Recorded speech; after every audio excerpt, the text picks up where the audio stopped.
Hey everybody, Jam Creates here. Got another video comic book review for you guys. This is ICYMI issue number 6. That is in case you missed it. Issue number 6, which is Trespasser Part 2 of 4. So basically what this series is this is Alterna Comics' way of taking books that are no longer in print and getting them out there for people who may have missed them the first time around, this is great for me because I only got into Alterna last year, so a lot of these books are new for me, which is awesome. It gives me a chance to re-experience some of the things that longtime Alterna fans know, like these are quality things. So this is issue number 6, which is part 2 of the Trespasser series, and the great thing about these ICYMI comics is they're only 99 cents, because, you know, Alterna's normal $1.50 is just way too expensive to pay. So, you know, they dropped the price on these to 99 cents. Like, seriously, 99 cents for a comic. Like, come on, get out of it.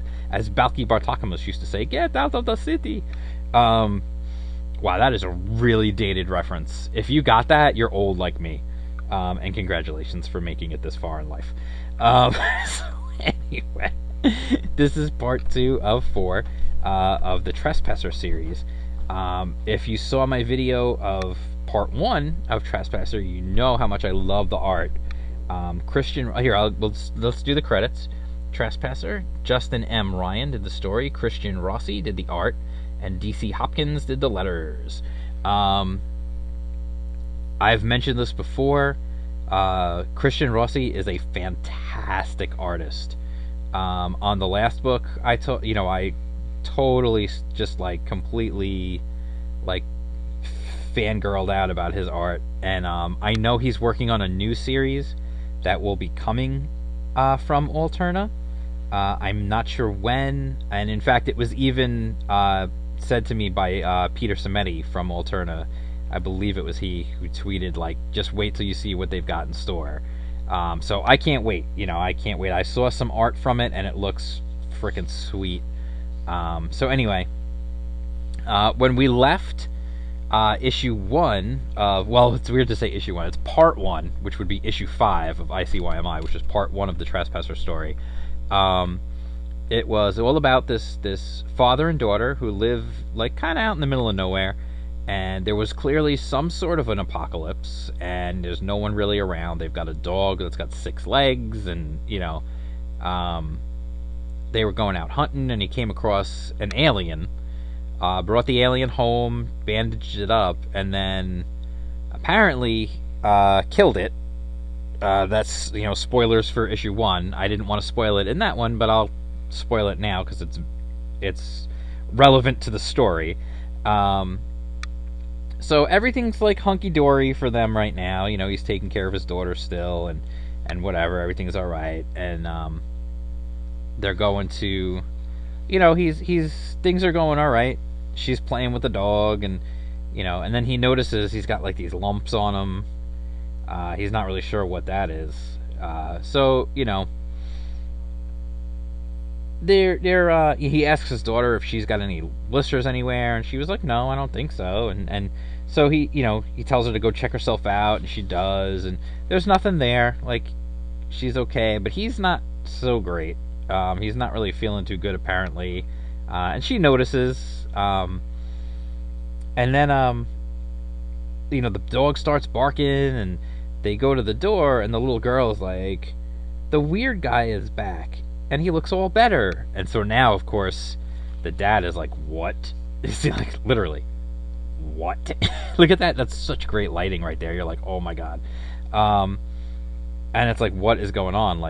This is not good. So he tells her to lock herself in the bedroom and hide under the bed until he comes back. And she's like, I'm scared. He's like, just go now. So he goes out, and the dog gets a little Metal Gear Solid thing there, bring, and then runs after something. So then he goes following after. She's locking herself in, and we get this unbelievably creepy, as she's going in under the bed, you see the shadow there, what is that? And then she's covering her mouth because she doesn't want to scream, what is that, at the window. And he's with the dog howls, and he starts collapsing and not feeling good. He's going back, and he starts calling for her to come, so she comes out, and something is obviously going very, very wrong. And again, is that shadow. Really great use of shadow and light in these things. I mean, this looks like, again, the coloring. Now, this is one thing I haven't talked about in a while, and I used to do this a lot when I talked about these books from Alterna, because they're printed on newsprint. That's one of the reasons why they're able to sell them at the price that they sell them at. They're printed on newsprint like old comic books always used to be. And just looking at this panel, look at this page, and you absolutely, with the coloring and everything, you absolutely get the feeling that this is nighttime, the moon is out, it's not super dark because there's probably a pretty full moon, which you actually get to see there. So there's pretty much a full moon, and you get the shadows on the ground, and the shadows in the trees, and the light on the grass from the moon, and it's just colored perfectly. Like, whoever did the coloring on this, just aces. They absolutely like nailed the feel of a moonlit night. So he tells her to go back in the house. They get back in the house, and he needs to rest because he doesn't feel well, so he has her standing guard. And then some stuff happens. I don't want to give it away. You know how I feel about giving away spoilers. I really hate to give away spoilers. So I'm going to leave the ending again, and I'm going to let you see it. And then I guess when I review the next part of the story, when I review part 3 of the story, I'll go ahead and I'll talk about what happens at the end of this issue. But I don't see any point in... I mean, I know this is a reprint of a story that's been out for a few years, and people have read it, and I'm sure you could find out. But if you're here with me and it's new for you, I don't want to ruin anything for you. So that's just how I feel. You guys could let me know in the comments how you feel about my policy on spoilers. If you think I overdo it, or if you think it's the way it should be, let me know, because, I don't know how you guys feel. I know how I feel, and I feel like I'm doing the right thing. But you let me know if you think it's too much.